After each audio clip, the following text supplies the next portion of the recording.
करणार आहोत. अजून एखादा शब्द सांगा. रोज. Very good.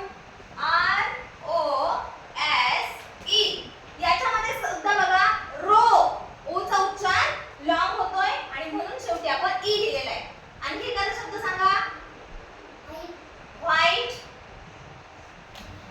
WHITE. याच्यामध्ये व्हाईट, आयचा उच्चार लॉंग होतोय, कॉन्सोनंटच्या अगोदर आय आलेला आहे म्हणून शेवटी ई लिहिलेला आहे. एखादा शब्द सांगा. हाऊस.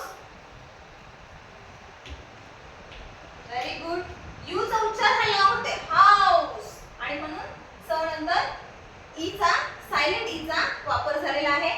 म्हणजे हा काय नियम आहे, जर शेवटी कॉन्सोनंट लेटरच्या अगोदर लॉंग ओवेल साऊंडचा वापर झालेला असेल किंवा आलेला असेल तर शेवटी ई लिहायचा, जरी तो सायलेंट असेल तरी सुद्धा.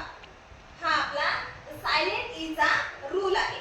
कॉन्सोनंट साऊंडच्या अगोदर लॉंग ओवेल साऊंड आलेला असेल तर त्या वर्डचा शेवट ई या लेटरने होतो.